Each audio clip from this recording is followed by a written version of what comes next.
Wednesday, November 2nd, 2022.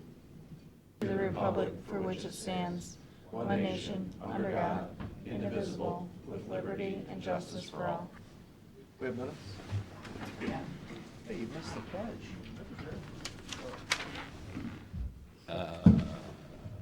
Training minutes. Motion to approve the commission meeting minutes from October the 12th and the 19th. Second.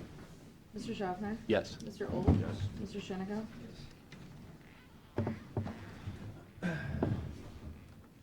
Hey, you're up.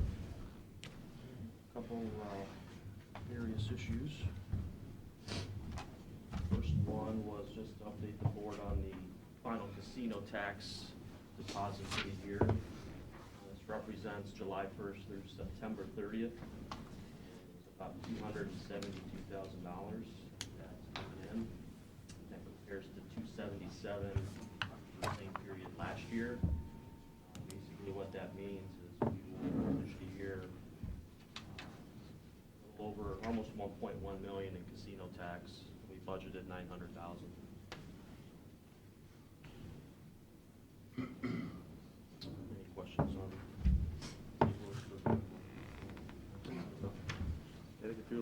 Moral of the story. Yes. The second item I just wanted to talk about, and I think Eric's here in case there's any questions.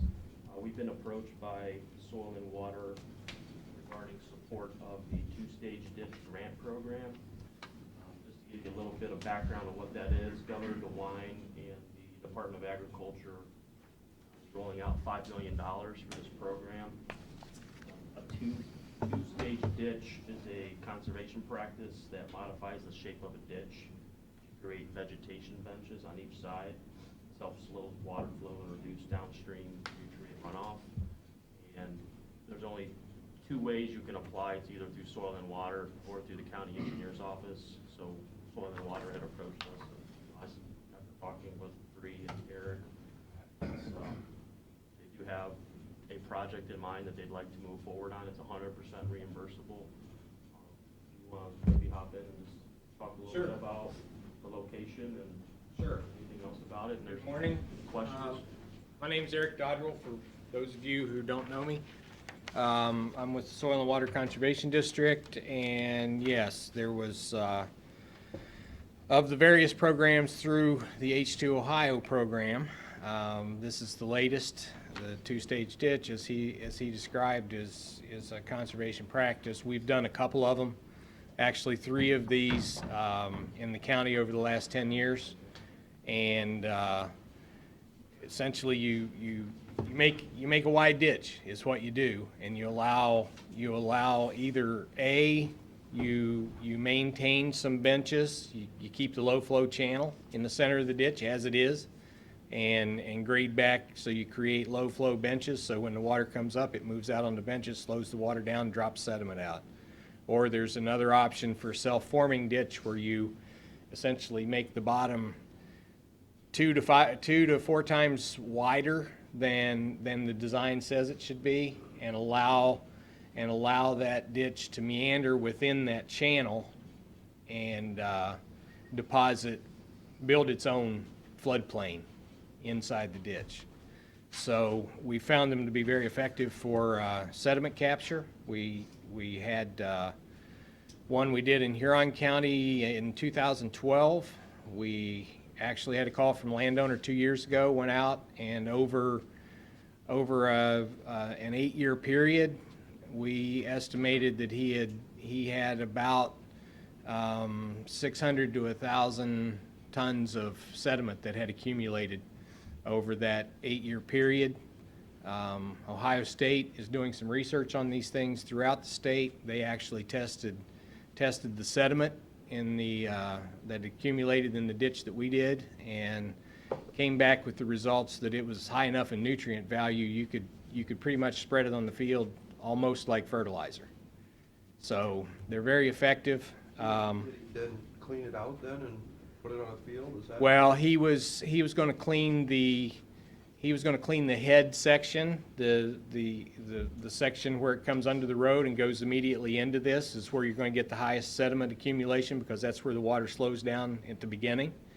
and he was going to clean that out just to keep the flow open, because it was building up to the point it was starting to cause some issues with the culvert at the road. Yeah, I'm sure in his maintenance of the ditch, he would have pulled that out and spread it on the field. So would Near you it. do this on a county Well, ditch or what? yes, the way this works, and I'll throw this in here. This is the ditch that we are currently, we have a landowner that's interested. Mr. Hyman, who's also one of our board members, was interested in possibly doing this. The catch to this, and the reason we're before the commission at this point, is the requirement of the grant is that once this ditch is constructed, which will be 100% paid for through the H2 Ohio program, they want it to go on county ditch maintenance. So that would take a resolution from the board that you, once completed, you would accept it into the ditch maintenance program, so it would be county maintained from there on. Is this ditch currently in county maintenance? No, it's not currently on county maintenance, and one of the, knowing petition ditches, one of the things that I brought up right off the bat was, in order to put it on maintenance, you gotta have buy-in from all upstream property owners that drain into this ditch, because they will receive an assessment for whatever maintenance happens in the future. To take the sediment out? Right, whatever, spraying, vegetation management, whatever that ditch needs from here on out under the ditch maintenance program would be paid for through assessments back to the landowners that drain through this section of ditch. This particular ditch only has 2 owner groups or entities on it. The way that we would approach it, and the way I've talked to the landowners about it, is we would do a petition process that is a group, cooperative group process. Basically meet with them right off the bat and say, okay, if we do this, we need to have your buy-in right from the beginning. Understand that the initial construction will be paid for, but you will have minimal maintenance costs from here on out once it goes on county maintenance. And I know Ken Fortney has provided me some documentation that I wanted to use on a Kelly's Island project. Essentially, you have the landowners who will be paying those assessments in the future for maintenance sign a waiver for the required public hearings and so on for a standard petition drainage ditch, and with the understanding that they are accepting the maintenance, and then it would take a resolution of the board to officially put that on the maintenance program. So. Does the ongoing maintenance, is it any really different than any other ditch that you're dealing with? No. Because of the way it's going to be built? No, the maintenance actually in this case, the maintenance is probably a little less, at least initially. But it would be very, very standard maintenance items, controlling woody vegetation and maybe some mowing, but those are things that ditch maintenance is currently doing. So it wouldn't be anything really different from any other maintenance ditch that they're maintaining. Right now, it's just a natural ditch, a Yeah. natural stream, creek, whatever. Right. So how much bigger does this make it, or not really? Or Well, does it change the footprint very much?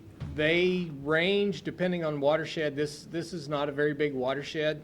I think we have, it's only about 120 acres of watershed. The way these ditches are sized, they're usually between 2 and 4 times the normal ditch section to carry the flow in the ditch. This one's going to be on the low end, maybe twice the size that it is now to allow that ditch to form its own benches and collect the sediment from the upstream landowners that flows into it. So This is a dumb question. If you make it 10 foot wide, does that make it a linear wetland? Well, it does form wetland-like structures within the ditch. I mean, that's what water and soils do. You have to have a combination of a number of things.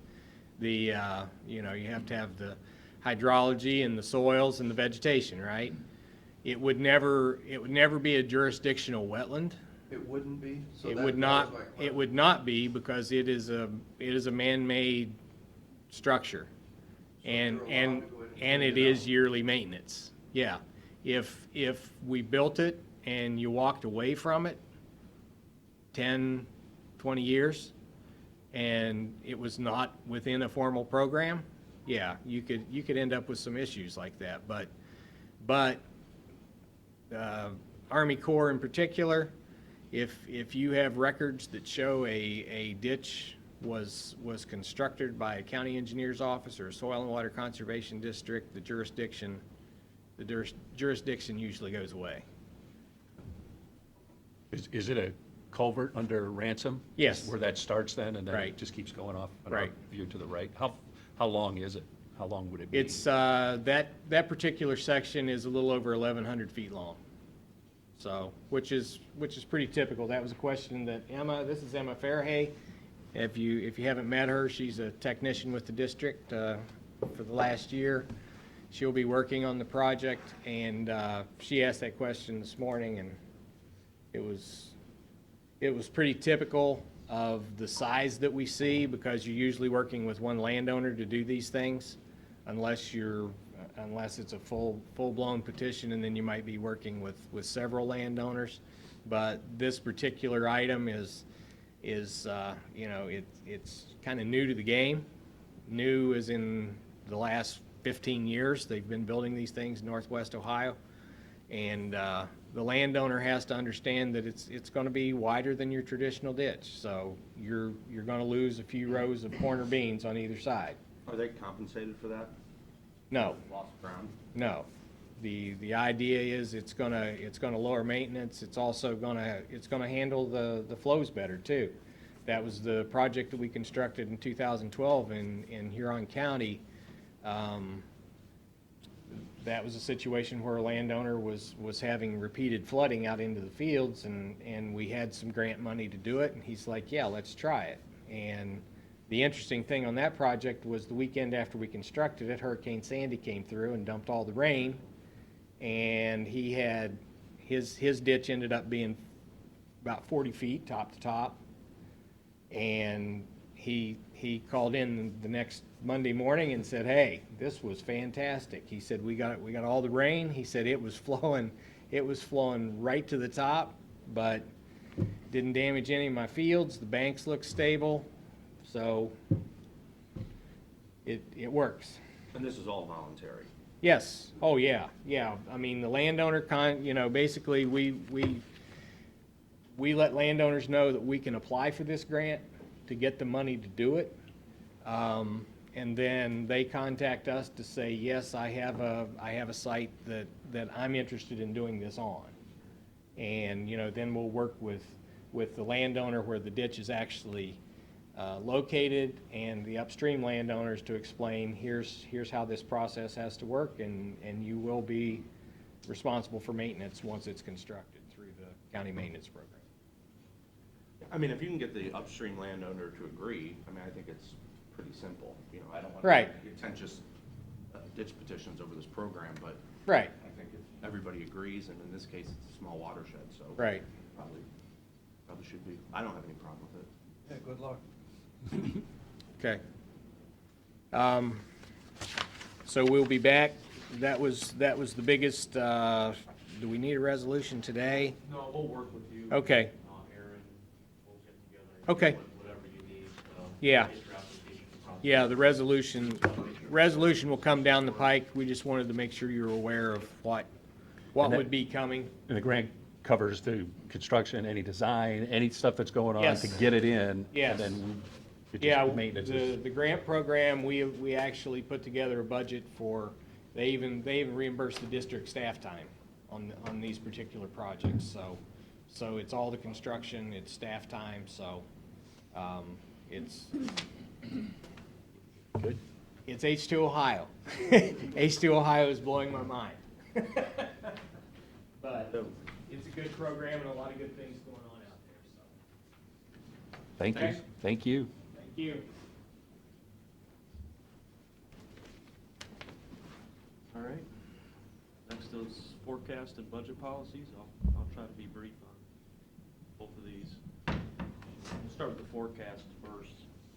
So this is where we do a comparison, a look back to see how we did forecasting where 2021 ended up being.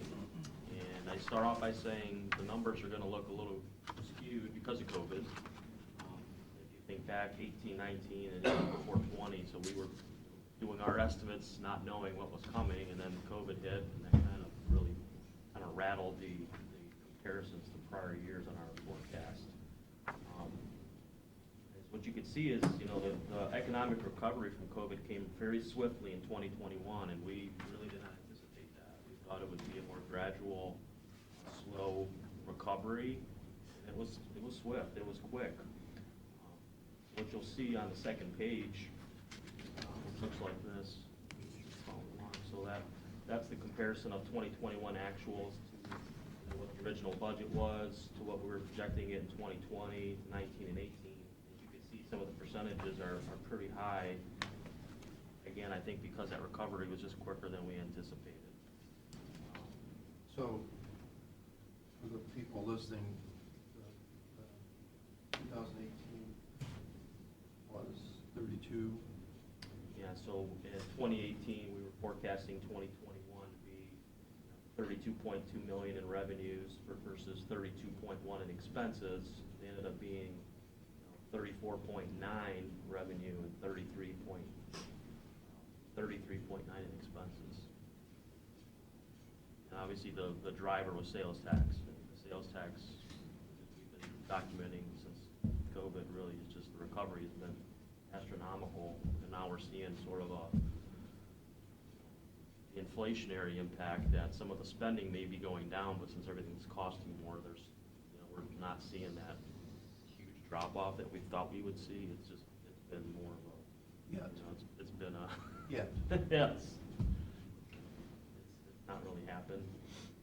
So what you're saying with this page is, Pete Daniel was amazing at predicting this to the penny. You're not gonna quite be there. That's pretty much what I was gonna try to say in a nice way, that, not to blame COVID for everything, but I think, when you look back to, Pete's numbers from 18 to 19, they're still less than 10% off. I mean, even 18's numbers were looking to where we tended. Not that bad. It's not that bad. But that was Pete. That was correct. And now we go to you.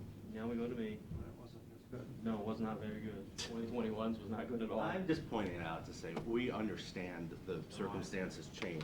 I don't know, I don't think. Let me speak for me. Well, I'm not done talking yet, so Oh. before you slam me, All right, because I'm sorry. Diane can probably get it. on the revenue side, obviously on the revenue side, the 34.9 versus the 29, we've talked about the sales tax driving that. I mean, that is what it is. But on the expense side, the 33.9 also includes over $4 million that we, at the end of last year, added to our capital improvement fund, our compensated absences fund, our IT tech fund. So we put a sizable amount away that if you were gonna take that off 33.9, you're actually gonna be about 29 million, which is, Then you're not too far you're off. spot on in the 30 million.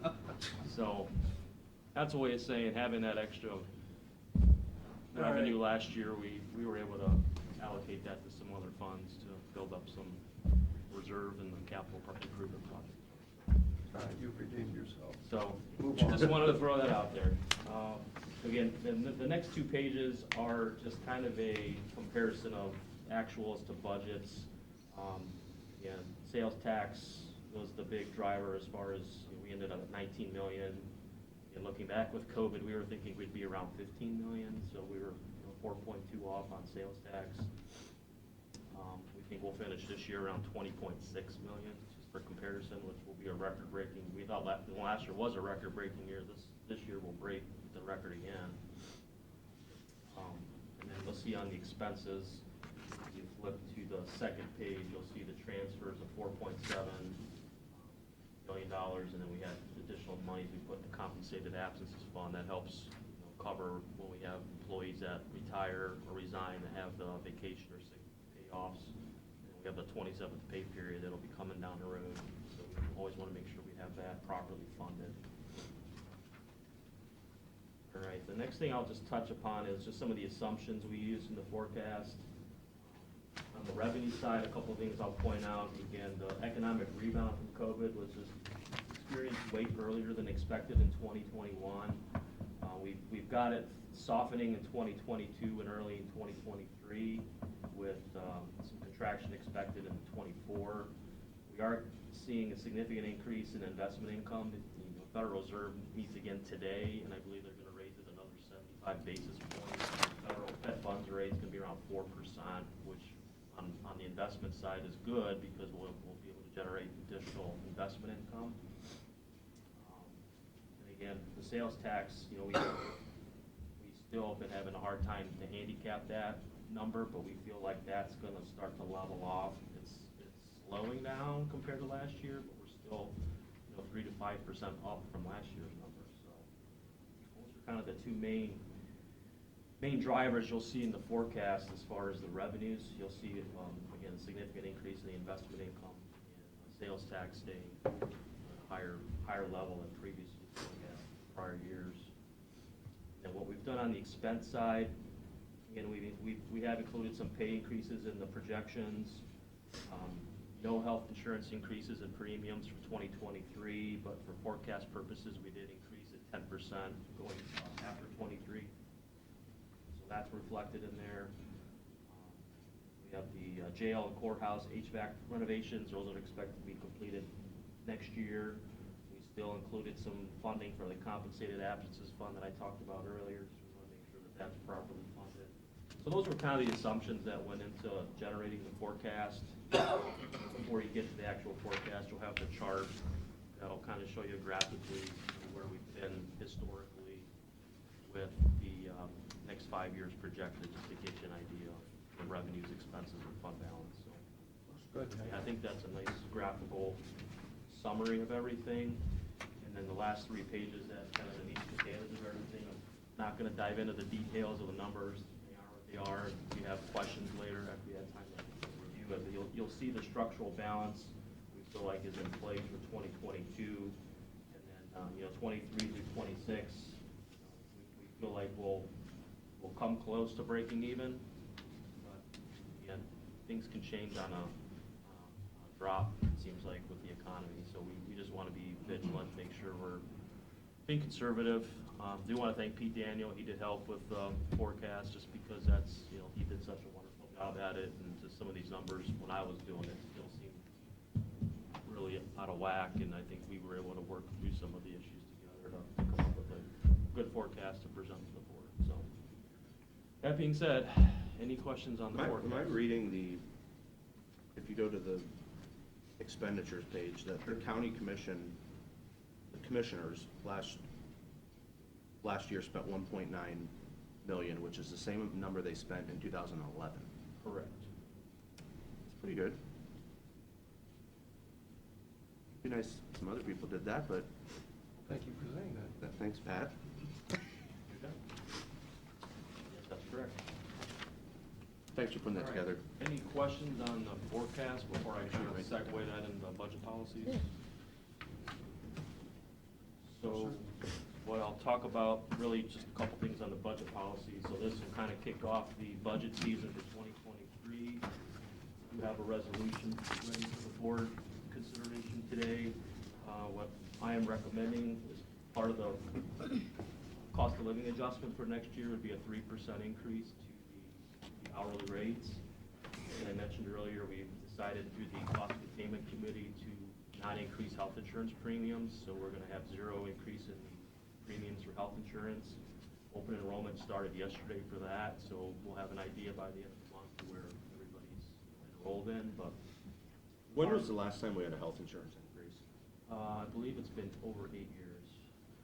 It's been a while. Has it been that long? Yeah, It's been a while. it's been a while. Yeah, that's pretty remarkable. So it's been remarkable. The fund reserve is still it's adequately funded.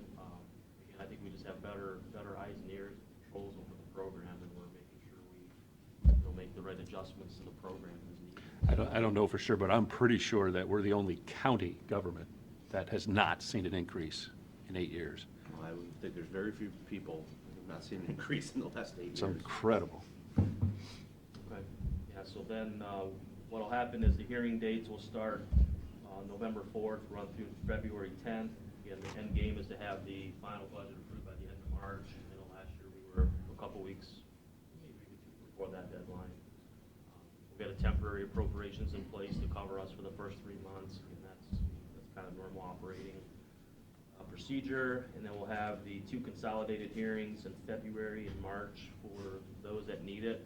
Again, hopefully I work through everything with all the departments and elected officials. We don't have, a lot of things to finalize. Last year went fairly smooth, I felt like. We didn't have a lot of things that we needed to tussle over.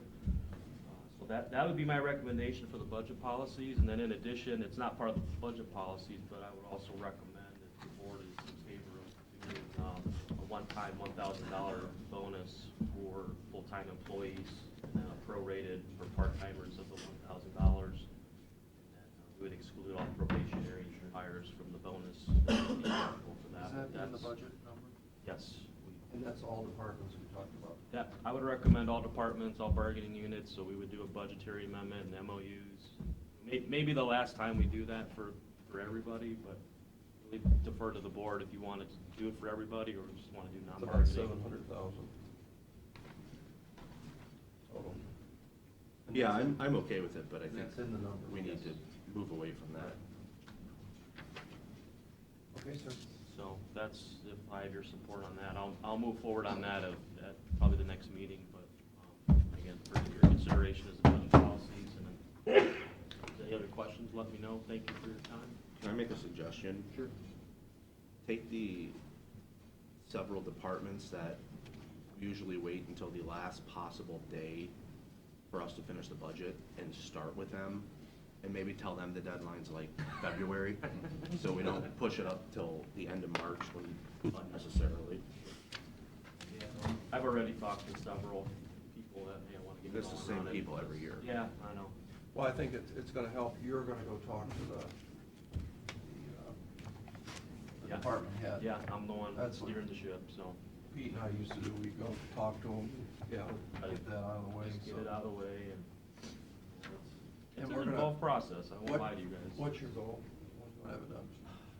I would like to have it done by mid-March. I mean, the law, we have to have it done by the end of March. I think I'd like to target what I did last year is to have it done a week or two before the end of March, just so it's done. I mean, earlier is better.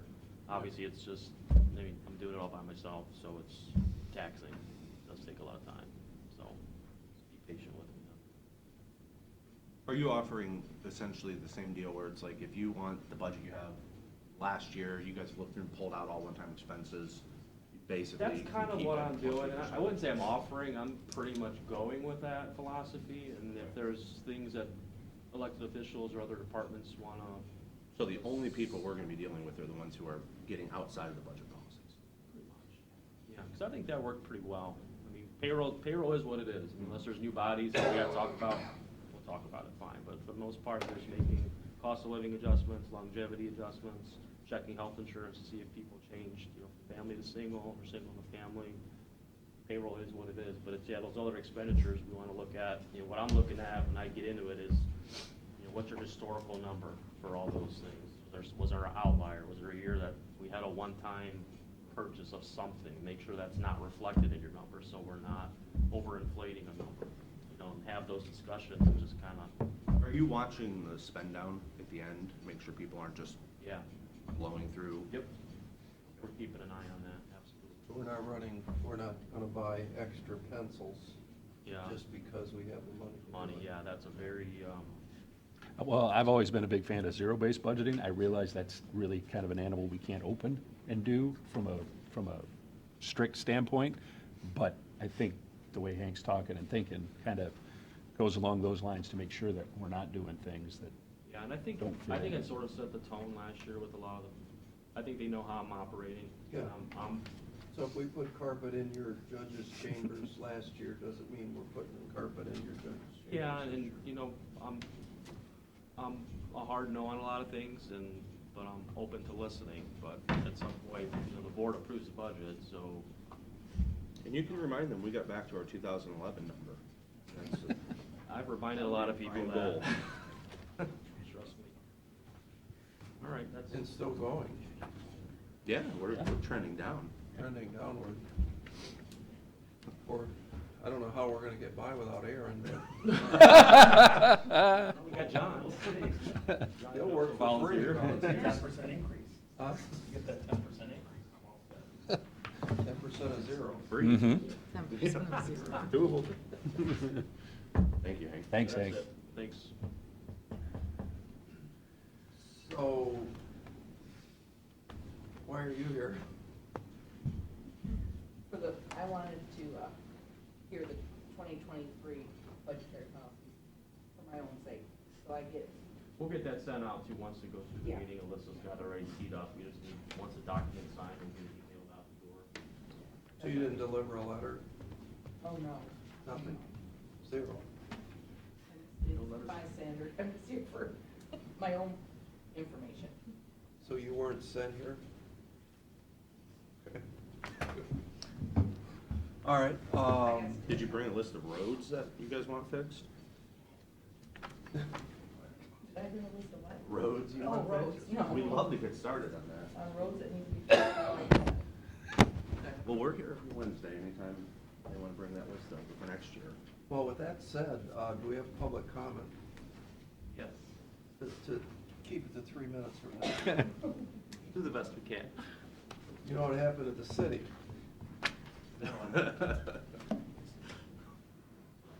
Go to 4 minutes and you'll find out. They don't want to pass out first. Thank you, sir. That's You okay. can have the copy on. Okay, I'll share that it. works. And I'll email a copy around here as well. And actually sit here so I can put it on the next. Nate, if you need more than 3 minutes, I was only kidding.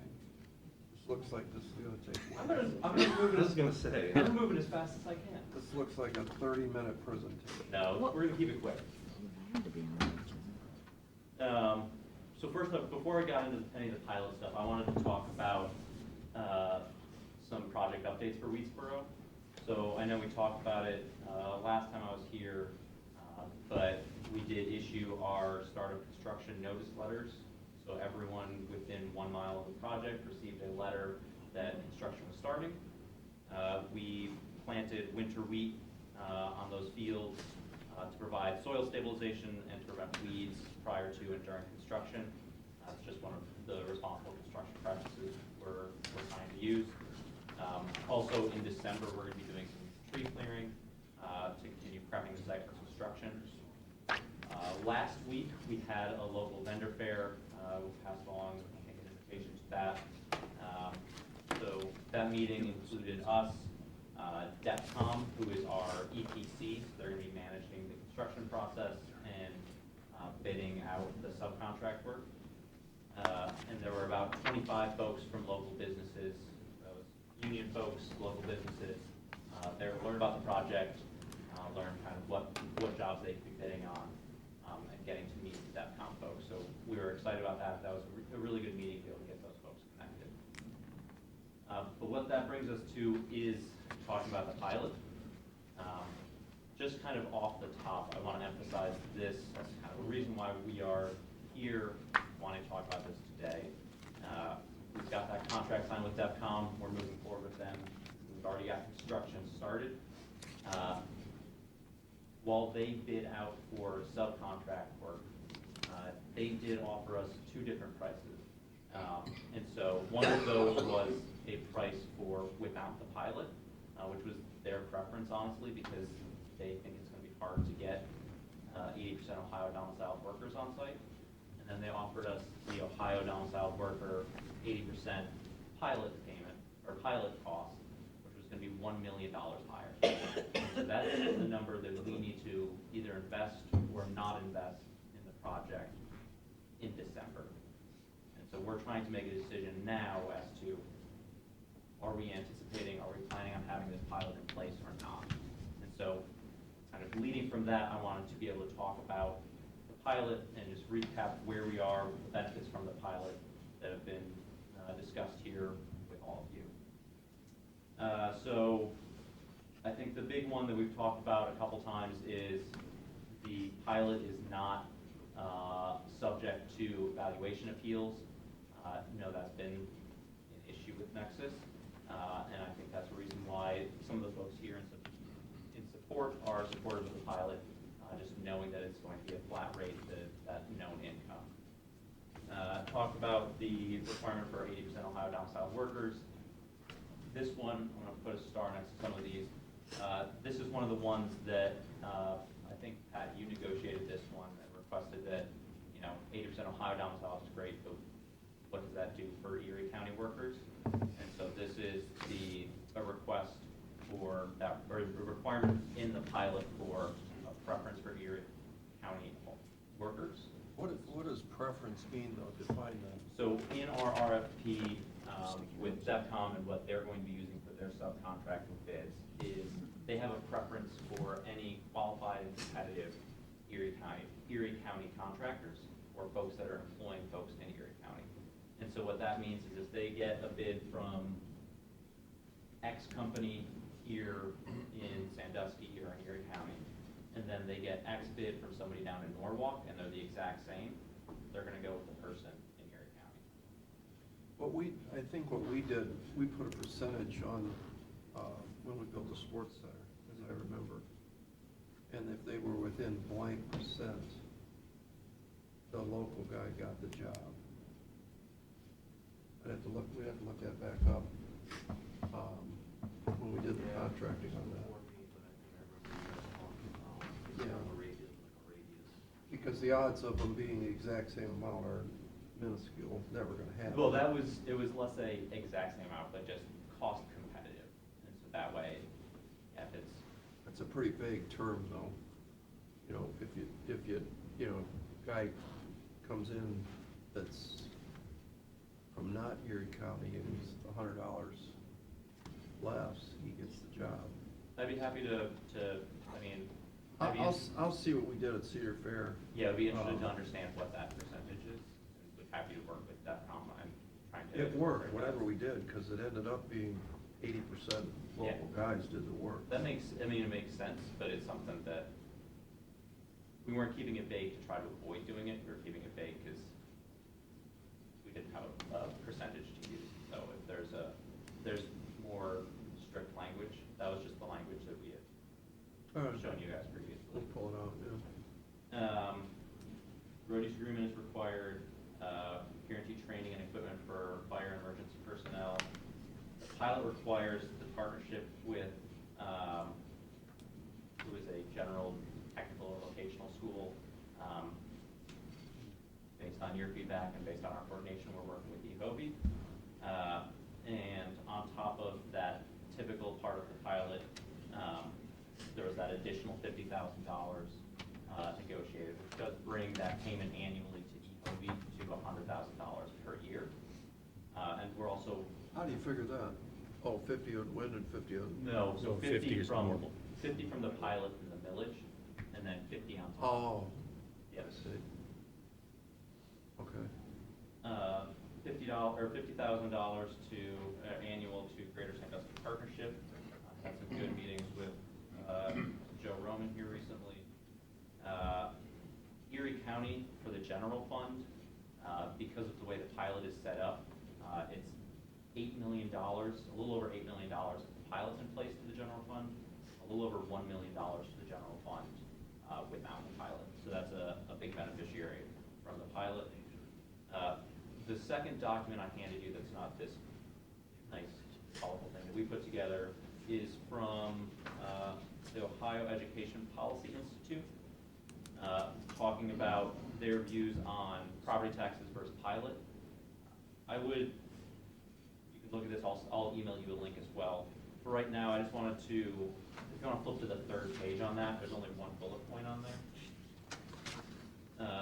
It does say, the pilot is not approved in the assessed public utility property tax value of the solar installation will be included in the school's property valuation, and the district will be far wealthier when state aid is computed.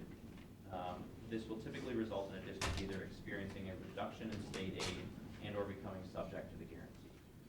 So that's been a point of emphasis here in our discussions. With the pilot, that money comes in and it does not impact state aid, whereas without the pilot, it would impact state aid. And so that's why this next bullet point here, the big tax beneficiary without the pilot would be the state of Ohio, because likely the schools would be getting just about this exact same amount of money without the pilot as they are now. But the state of Ohio is just saving money. And whereas if the pilot was in place, all of this money comes in on top of the state funding. I know we've got some folks from Margaretta, the school board, and superintendent are here. I don't know if any of you want to have anything to add on that. We're in support of the pilot for the reason he just mentioned. Diversifies and it's outside our funding formula.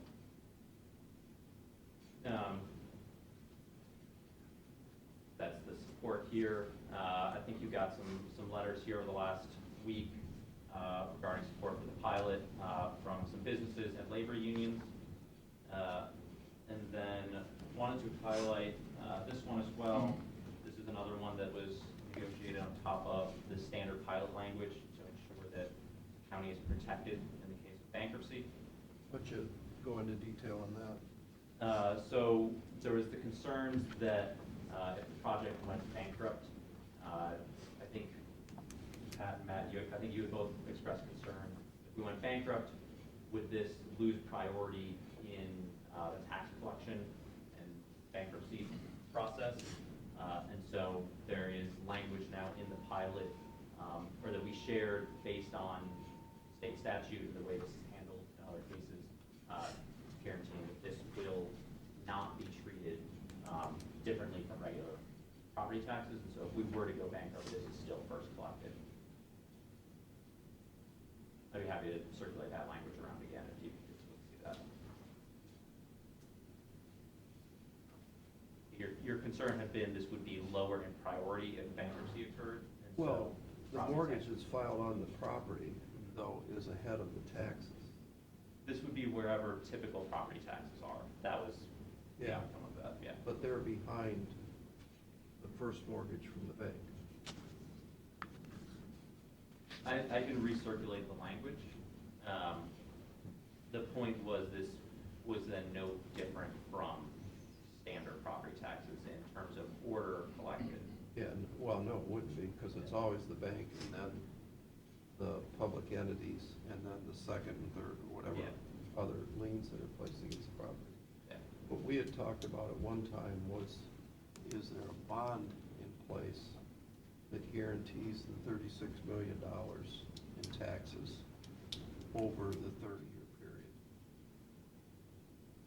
So I think the concern was then, because at the end of the day, if this project were to go bankrupt, someone's going to purchase it, they'll continue operating. If it doesn't, then it's going to get decommissioned.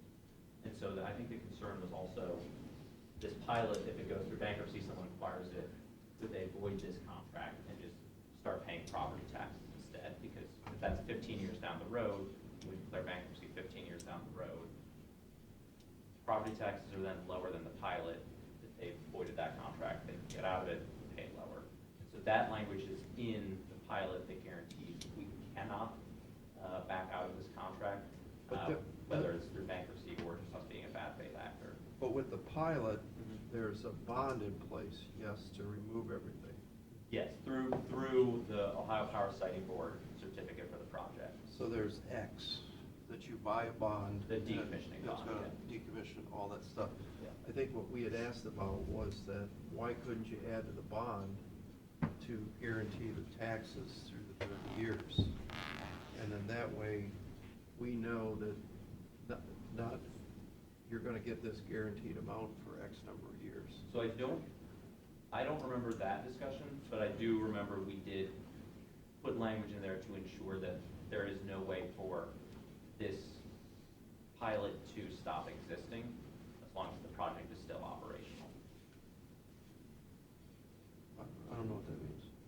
So the concern that I had understood previously was if the project reaches year 15 and either it declares bankruptcy or Apex Clean Energy decides they're really bad people that day and they decide we're going to renege on the pilot, we're going to pay property taxes now, Right. then we'd be paying lower going forward.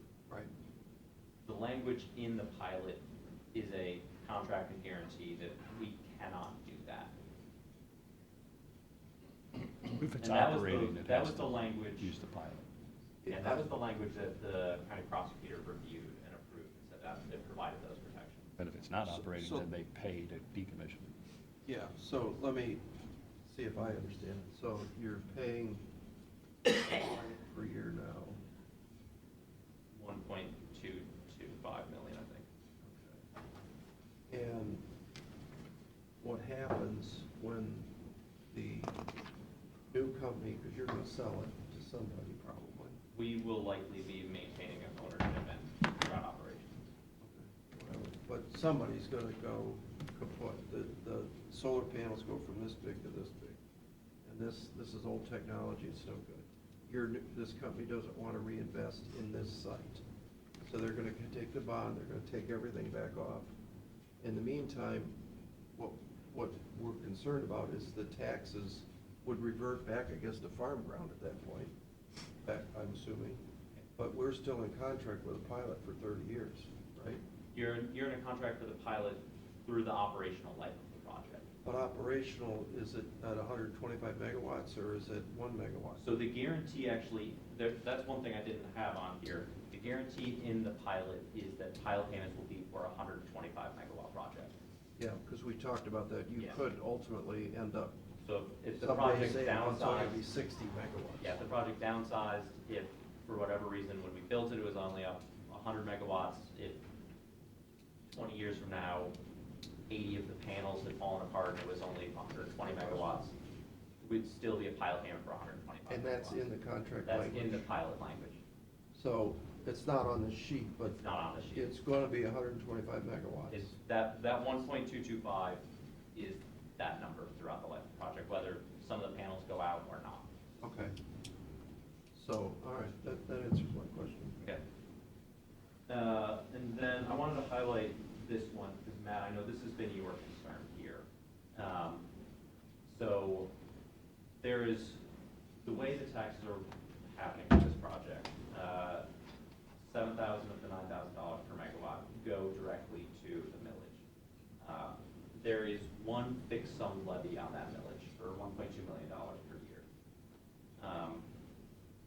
With the money from the pilot, it does lower folks' taxes, everyone else's taxes, by $1.75 per $100,000 of value. So it lowers that millage rate.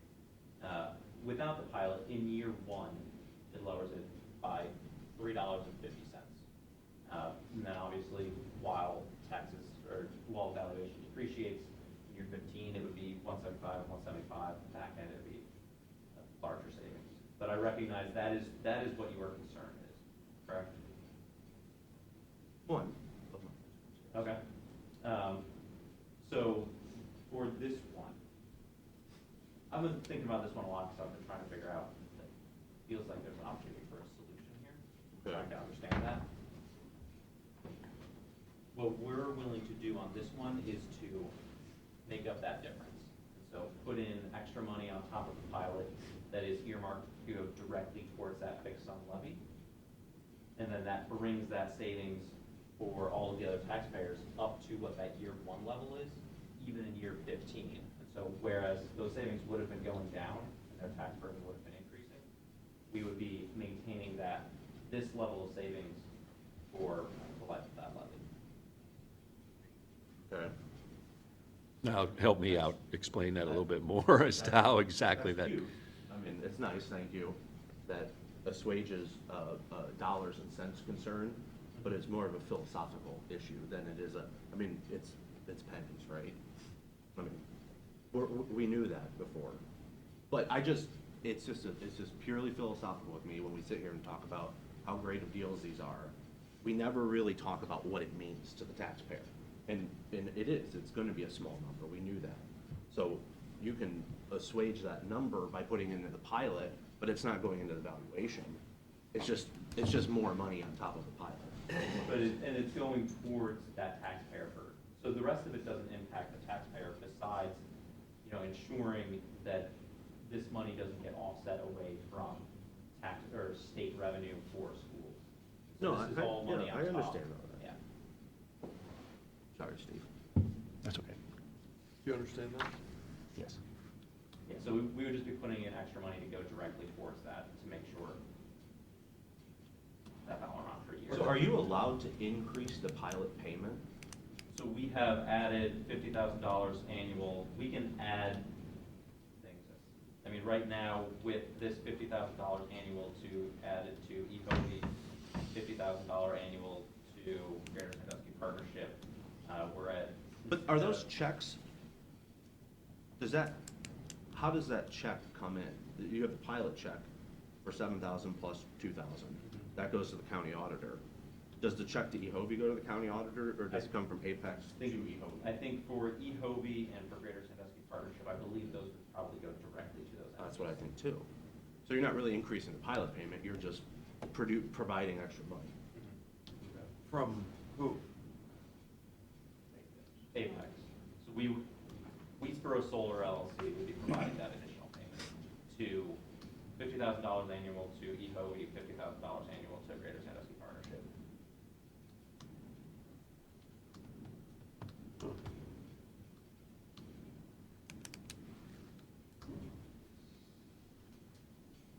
Okay. So I guess where that leaves us is, these are the things that have been negotiated and added in to cover the commissioner's concerns and make sure that this is responsive to requests you've had. For us, it's time to make a decision. We have an investment to make on what this local labor is going to cost, and whether we're going to add $1 million to the project to have that 80% Ohio domicile or not. So hoping to get an understanding here today from the commissioners as to whether you're ready for us to reapply for the pilot and you all be ready to take action. When would you be in a position to say who's gonna get hired to build it? Are you a month away, 2 months away? I think those bids go out, the RFP, I think for that goes out in December, and I think they'd probably be making selections in January, February, March. It depends on the scopes. So, what reason would we have to not wait until you see who the contractor is? Because for us, we need to know who we are sending that bid out to. Because if it is, Send it out to everybody, see who comes in the best. yeah, but for us, it is $1 million extra that we need to know now. Well, you don't know that until you get the bids. Once you get a bid from somebody from Oklahoma, maybe in fact the guy from Ohio will be cheaper. So, I mean, our bidding goes directly through DEPCOM. And so DEPCOM has said, you will pay us an extra $1 million for this Ohio domicile labor, because that is their estimate for what it will cost. It's an estimate. You never know until you get the price. Why don't you, I mean, if I was building this thing, I'd be able to get the prices right now, so I know what it's gonna cost So me. and that's what we did, that's why we worked through DEPCOM. So our price, DEPCOM is guaranteeing us a price, and then if that labor cost is higher or lower, that goes on to DEPCOM. It goes on to DEFCON. Yeah, it's a So service they're fee. giving yeah. you a not to exceed They price. are our general contractor. So you just hired them and said, we'll pay you this much money. This, I think it's a not to exceed, so. Right, but I mean, wouldn't you be smart to get all the pricing as you're going? So they are responsible for, today? they're responsible for that subcontracting. Right, So but I mean, our- you're the beneficiary of the cheaper price, I assume. If you're gonna spend $70 million, or you're gonna spend $65 million, you're not giving DevCon the extra $5 million, you're gonna keep that for yourself. Yes, but we are, so Apex's construction management is not a equipped for managing a full I'm not saying subcontracting they are. bid process. But what I'm saying is, you'd think by now, you've been working on this a year, that you'd know exactly who your contractors are and what it's gonna cost. Why not? The project hasn't changed. It's been 125 megawatts for a year now. Yep. Why wouldn't you have been out and talked to the solar panel guy and the electrical guy and the concrete guy and have all these bids in place? So the first thing for us and what's been going on over that period of time has been contracting panels, contracting equipment, and contracting with DEFCON. As far as labor, that comes at this stage, So you pretty much know what this is gonna cost. largely except for that labor You component. just need a guy to put it up, which is probably a very small piece of the puzzle, Not an insignificant piece of that puzzle. but it's. But they're using that third party or their Yeah. general contractor to do that part. Nate's not gonna get on the phone and call all the different people. I mean, Yeah, it's- I'm not- I I'm had not great saying he is. conversations with those folks. Right. Yeah, I'm not saying he is, but I'm saying that DevCon could be out getting a price today on what something's gonna cost, and then they take into effect the adjustment in the cost of concrete, but, you know, we're not seeing the labor move that much in the construction field, it's the cost of materials. But, you know, I can't imagine them getting much more expensive. I think they gotta come down sometime. But I'm just curious why DevCon hasn't bid this out already. You'd think by now they'd I know. So we contracted with DEFCON a couple weeks ago, and they're finalizing what they're gonna be going out to for bid. And so- We have a saying in our business, Mhm. it's free to get a price.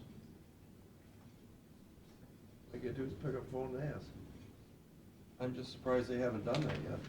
And that's the I process think that's they are one of your working on. concerns, right, Matt, is that, you know, once the pilot's in place, we lose a lot of control. We had with the Nexus gas line, Mhm. they were our best friends and talked to us every minute until the minute we signed on the dotted line, and then when we called, they said, click. So I think the one thing, and I don't fully understand everything that happened with Nexus, but Well, we this- got a sour taste in our Yeah, mouth. oh, I- I'll tell you no, that. I It understand. is different, I understand but it that, has yeah. left a very bad taste. This is a contract, and so if we come back and we say, That's what the Nexus people told us. so if we come back and we say, haha, we've hired nobody from Erie County, we just didn't like them, they smelled funny, Or they cost too much. or whatever it is, You're the one You that would be brought able up to- you're gonna get the foreign labor to come in from Guatemala and put it up, so. you would be able to go, because we have to prove this to the state, because the state administers this program. And so the state will have, we have to issue to the state reports as to where our workers are from. And at the same time, if you issued a letter to the state that said, these other commitments on the pilot are not being met, then we revert back to property tax. Well, let's look at the language we used, and I think that's, you know, we think you're a great guy. You know, these are all good points. I think everybody's in agreement with them. We don't understand the urgency. Because like Matt says, that for the schools or anybody else, it's the same. You know, nobody's getting any money till this is built. You've told us it's gonna get built. So one way or the other, it's gonna get built. Yep. So that takes that variable out of it. So someday, there's gonna be these solar panels sitting out there. And the schools, us, everybody else is gonna get money. And that's never gonna change. The difference is how much money at the beginning or the end. And that's what this does a very fine job of explaining. We get it. But I guess the question begs is that why today? If we signed this, if we all said, you know, it sounds like a good idea, we think you're a great guy and we trust you, but proof's in the pudding, you know, do all these things you say you're gonna do, yeah, we'll do the pilot. So I think it's twofold. So one, I'm not asking you to trust me. I'm asking you to enter into a contract. Contracts don't have anything to do with trust. Contracts are, this is the letter of the law, this is too, for us. We've heard that before, haven't we? Yeah, the problem is, in Erie County, over the last 30 years, the commissioners have entered into a lot of contracts that didn't work out so well. And that's because contracts have words in them that can be interpreted by a court of law in two different ways. Well, and so that's why the words in this contract have been looked at by Erie County prosecutor. Yeah, well, so much for that. They all have been looked at by the Erie County prosecutor. But, you know, I think, Nate, to answer your question, I think one of the biggest, we're really concerned, we want Erie County people, or domicile Ohio people, we think that's a big thing. I think you want that too. So if there's a way that we can, the language as it's written right now doesn't mean a darn thing. It just means that, wink, wink, we'll give you guys a shot at bidding, but that doesn't mean you're gonna get the job. So I think if we could use maybe what we used on the Cedar Point Center as a logic. I know we met with the union guys around here, they wanna do the job, and we've got good skilled people here in Erie County area that we think could benefit from this project. So if we could tighten that language up a little bit, that might be something that would be amiable, do you think? I mean, my position's been the same throughout. Let me know, once it starts getting built, I'll consider it. At this point, I'm not interested in considering it. Construction notices are out. Okay, well, let's see some dirt moving, let's see some solar panels put up, and, I mean, I've said this for a year. I don't understand why we keep coming back and having these same conversations. My position, I appreciate the work you've done, but it's just philosophically, it hasn't changed, and it can't change until time goes by. So, unless you have the magic wand to make the clock go faster, which I understand, it puts you in it puts you guys in you have to make a tough decision, and the school board has to sweat it for a little bit, and I understand that. I think the tough thing for us is, you're saying you don't want to just have to trust us to hire Erie County workers. And I'm very interested in seeing what that language is that was used previously, because I had shared this language previously, but if there's other language you would prefer, we'd have to look at that and try to work on that. The issue we have is, we're going to be having to sign contracts with these subcontractors. And when that time comes, right, let's say, that's another $1 million. That's a decision we have to make now. And so then, instead of us asking you to trust us, which we're not, it's a contract, it's you all asking us to trust you that this is gonna get passed. And at the end of the day, right now, we kinda need to see something on paper to know that this is going to happen, because otherwise, we're investing an extra $1 million in this project without a reason. Well, do pay attention to your chart you gave us. You are saving $2.7 million in taxes. Well, so that is an example chart, that's not representative of this. So you can see on this here, we're saving $220,000 on taxes. No, that's over the time of the. Over 30 30 years. years. I'm saying on Oh, year yeah. one, Yeah. you're getting a $2.7 million. If you pay your full tax bill, it's $2.7 million more than the pilot. Now, that doesn't impact the school, it doesn't impact the county. It all gets thrown into our equation. But for you guys as a company, you're saving $2.7 million. Over the 35 years of this, that's. Oh, and that's why we're here. That's why I know. I'm not saying this is not benefiting us. Oh, it What is, I'm tremendous. saying is, at a certain point, when does that benefit outweigh us not knowing whether we're getting it and having to spend $1 million? Don't know. Well, And Nate, for us, that's a decision we're having to make. But I think what we're saying is the $1 million that's a fictitious number that some general contractor told you may be. I'm just questioning, because I do this for a living. Yeah. So I know when I want to start building something, before I put the first grass on the ground, as you call it, I know what it's going to cost me, because I already went out and got the prices. You know, now, could those prices change? You know, we build projects that take years to complete. Yeah, they change, of course they change. But at least I got a pretty darn good idea how much something's gonna cost, and I know you do too. Yeah. This isn't a nickel dime company. You guys know what it's gonna cost, and you've talked to contractors. You probably already got your contractor lined up. Well, And not DevCon, because that's just the. my paper understanding is push. DevCom has had those conversations to get indicative pricing, and that is where they got that extra $1 million. So all we're asking is, where are they? It's an extra $1 million to have, what's the one across the street, Firelands Electric do the work? Well, tell us that. Great, okay. Part of it, Pat, you gotta understand is the number of projects in Ohio right now that are going on and the demand for Ohio workers, because they've all gotten a pilot. So the demand for Ohio workers is higher. That's what's driving this $1 million. And they've told us it's gonna take $1 million more to ensure that you have Ohio workers. We went out to bid with Possible. probably like 5 general That's contractors. okay, it's what it is. We went out to bid with like 5 general contractors. 3 of them told us, we can't, you're planning on getting the pilot, we can't do this with 80% Ohio down south workers, there's not the workers for this. So that's what we're looking at, there's a reason why DevCom came back with a higher price for Ohio down south workers. There were multiple other companies that said, we can't bid on this, we can't get to that number of Ohio down south workers. That's really curious. So at the Kalahari event, I'm gonna pick a guy across the street, was Firelands Electric there? South Shore Electric was there. That's who owns Firelands Electric. I don't know if Firelands Electric was there specifically. Well, they're owned by a bigger company out of Cleveland anyway, but were they there? Yes.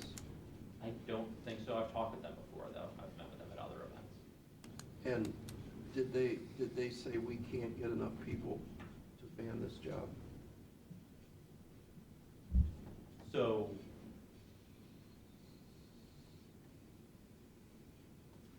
there are, I think during construction, it's around a peak of like 280 workers.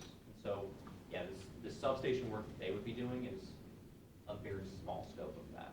And so it's more of those general laborers that are driving piles, putting up racking, putting up panels. That is the bulk of this work. So that isn't, you're not needing Firelands Electric to do that. They'd be helping out something like the substation. It's more of the general laborers that impact this number. Well, there's a lot of electrical work that goes in this, because you still have to interconnect the panels into the substation, so that's a big project cost. The concrete is the concrete, and we got lots of concrete ready mixes that you're probably gonna use, I assume. That's an interesting question. Because would they use the existing businesses, or would they build their own concrete plant on site? For this one, the plan would be to use existing. For a wind project, we would build typically our own concrete back plant. So that's the kind of questions that come up, is. It's minimal on concrete for a project like this. Oh, no, that's not true. There's huge foundations to hold this thing together. No, we're just driving steel piles right into the ground. So there's no foundation to it, just steel piling? So it's a lot of steel piles. Yeah. I don't know.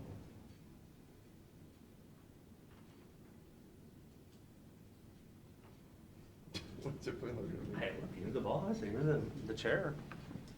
Well, I don't.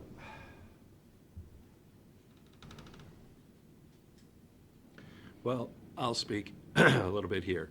Philosophically, when it comes to abatements, things like that, I'm against those, don't believe it, right? If you're gonna build a project here, build the project, and then we'll help you along the way. Senate Bill 232 got put into place, I think, in part, to prevent nexus, to prevent that situation from occurring, giving us more local control over projects like this, so that we had the option of doing a pilot. Okay, doesn't address this particular project. This project, I had told you guys from the very beginning too, when it starts, come back and talk. It is starting, I get it, we can agree to disagree on what that really means, is a pile going in the ground? Yeah, Are they planting a actually field doing is stuff? not exactly Well, stuff. I get it, but they're doing stuff. They've got agreements in place with the property owners. They have those things in place and they're moving forward. I think a lot goes towards the goodwill of the county. Somebody's gonna invest tens of millions of dollars to the county And are we taking a leap of faith? I wouldn't call it a leap of faith. Are we still, like Pat says, there's some things all of a sudden that you think about you didn't think about before. Is that somewhat troublesome? Well, yeah, because and the history is what it is in Erie County, and well documented as to how we have not had good luck with similar agreements. Not pilots, I get it. But I'm not going to say benefit of the doubt because I think that's too much of a blanket. But seeing the commitment that we've seen through this, I would approve this pilot. And I would do it secondarily, and I get it. Matt brings up this point all the time. He says this pits schools against the county. And I agree to some extent it does. There's no question because of the benefits the schools can have. We all have ties to education. We all have ties to what we've done in education with families and friends and histories. That's a big deal. The big deal for Margaretta schools in particular is a really big deal on if this doesn't go through. We talk about the numbers. We talk about first year 2.7. How long did it take Nexus to appeal? 1 year? 8 months? 12 months? How fast did they appeal? That's going to happen. That, I would definitely say, beyond a benefit of the doubt, that is going to happen. Maybe it doesn't happen instantly, but that's going to happen. This project moving forward, if we're going to do it 6 months from now, and it's going to be the same, could we add more to it 6 months from now, right? Could we come to you and say, yeah, you're giving 100 grand extra, give us 200 grand extra? Could that happen? Maybe. But cost certainty for contractors, for the company who's going to invest tens of millions of dollars in Erie County, and to me, more importantly, for the schools, because they're just here in the middle of it. They, would they use solar? I don't know. And I don't know if they really have a one way or the other going, I'm all for solar or I hate solar. That doesn't matter. They're just in the middle of this. And they're going to have to deal with, in essence, before Senate Bill 232, they're going to do with Nexus 2.0. And I'm okay with giving cost certainty to the landowners so that they know this is actually going to be a thing, to the company saying, okay, and I get it. There's a lot of little handshake here, like, okay, I trust enough that this project's going to go forward. But I truly understand the other thinking. I truly understand the other side. But in my mind, cost certainty means a lot. Because I know the schools do 5-year forecasts. They cannot assume certain things. You can't do it. But knowing how they're going to operate in the future, and that's a substantial amount, and for the townships, it's a substantial amount that they've never had. I get it for the county. We talk about it, and it's true. It's a wonderful thing to have. We're talking $250,000 a year for our general fund. That, you almost hate to say it, but that doesn't, we just talked about our budgets, and we're talking $36 million. That's not really a thing.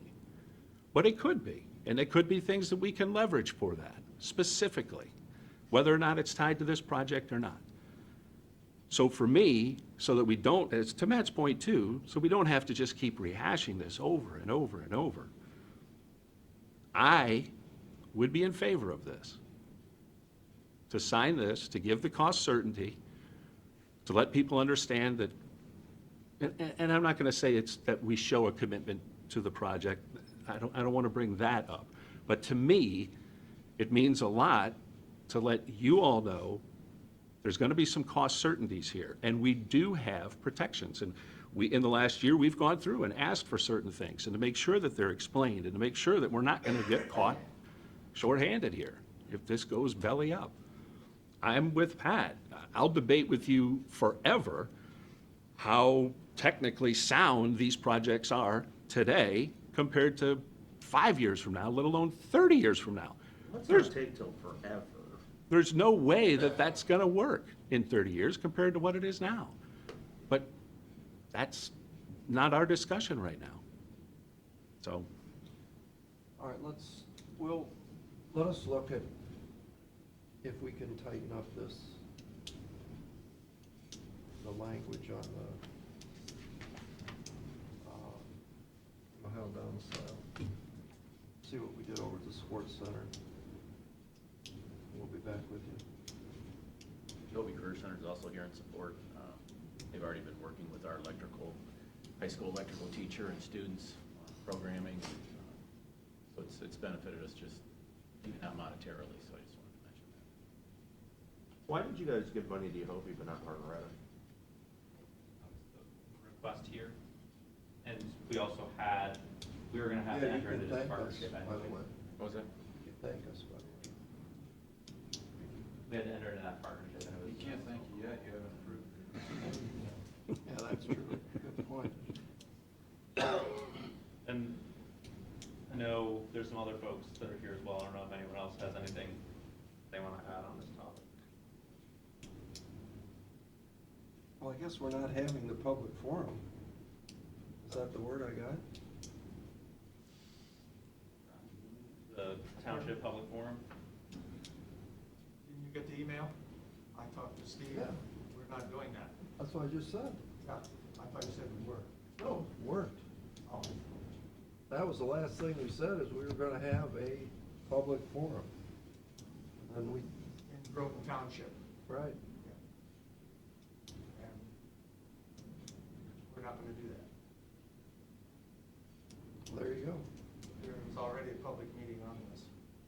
Long time ago. Yeah. Is there any other public comment? I would just say, back to the point about Nexus, I would say that they instantaneously appealed. Quite honestly, the evaluations came out in October, November, and they appealed at the beginning, I think, December 4th. They immediately appealed. And we have been in a stagnant mode for 3 years here. Waiting to try to figure out what they're going to pay us and how that's going to shake out. The fact that this is going to be locked in is huge for the district. And, we have so much volatility already with Nexus, and we, thought we were at the finish line, and then Lorraine County appealed it. It's really creating a lot of fluctuation and issues and uncertainty. I just stress that this doesn't affect our state foundation, which we're already going to be experiencing reductions in the state foundation because of the way Nexus will be paying taxes. And quite honestly, I'm getting hit for the full market value and the fair value that's on the tax books for the valuation of Nexus when I'm not even collecting at that level. So there's a lot of hidden traps when you talk about open property taxes, like we're dealing with right now with Nexus. And that's part of the reason the certainty and being able to lock in these numbers and stop this, chaos of the appeal process over and over again. I appreciate the fact that they have decisions to make, and $1 million is $1 million. And it's difficult to say, to wait for, them to start turning ground and putting up some panels, because they gotta hire those contractors now, without having the pilot in hand. So, again, we, same issues that we've raised before, but obviously Margaretta's definitely in favor of this project. All right, 3 minutes up. Getting close. With a zero on it. Yeah. Okay, thank you for everybody. Resolutions?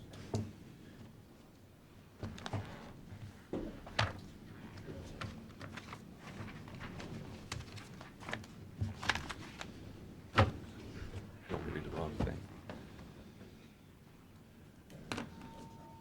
First, a motion to move a commission meeting, moving the Wednesday, November 16th meeting to Thursday, November 17th. Second. Mr. Schaffner? Yes. Mr. Old? Yes. Mr. Shenigo? Yes.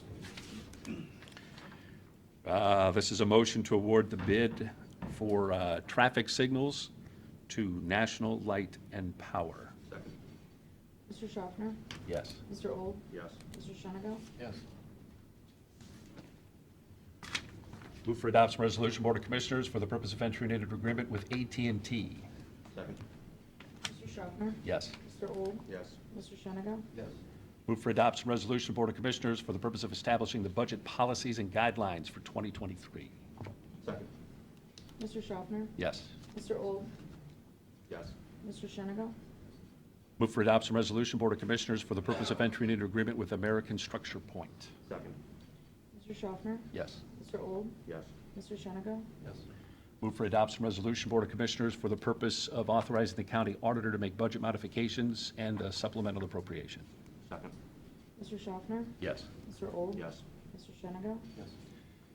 Move for adoption resolution, Board of Commissioners, for the purpose of authorizing the county auditor to make an interfund transfer. Second. Mr. Schaffner? Yes. Mr. Old? Yes. Mr. Shenigal? Move for adoption resolution, Board of Commissioners, for the purpose of authorizing the county auditor to make budget modifications. Second. Mr. Schaffner? Yes. Mr. Old? Yes. Mr. Shenigal? Move for adoption resolution, Board of Commissioners, for the purpose of authorizing the county auditor to make an interfund transfer. Second. Mr. Schaffner? Yes. Mr. Old? Yes. Mr. Shenigal? Move for adoption resolution, Board of Commissioners, for the purpose of executing payment of then and now certification. Second. Mr. Schaffner? Yes. Mr. Old? Yes. Mr. Shenigal? Move for adoption resolution, Board of Commissioners, for the purpose of declaring certain Erie County equipment surplus and ordering same to be sold by internet auction. Mr. Schaffner? Yes. Mr. Old? Yes. Mr. Shenigal? Move for adoption resolution, Board of Commissioners, for the purpose of declaring certain items surplus and ordering same to be discarded or salvaged. Second. Mr. Schaffner? Yes. Mr. Old? Yes. Mr. Shenigal? Move for adoption resolution, Board of Commissioners, for the purpose of endorsing an agreement between the Erie County Board of Commissioners, the Meadows at Osborne Park, and the American Federation of State, County, and Municipal Employees, AFSCME, Council 8, AFL-CIO, Local 3358. Second. Nursing home? Correct. Mr. Schaffner? Yes. Mr. Old? Yes. Mr. Shenigal? Is it? That is it? We have the resurfacing contract here from the engineer's office. Is there anything special about that? Servicing I think we have a payment. Resurfacing program? Yeah, that's the payment. Payment for, our share was for Bogart Road, and then there's the other, the bigger chunks for the townships. Okay. Yeah, that one's okay. Motion to adjourn? Second? Mr. Old? Yes. Mr. Schaffner? Yes. Mr. Shenigal? Yes.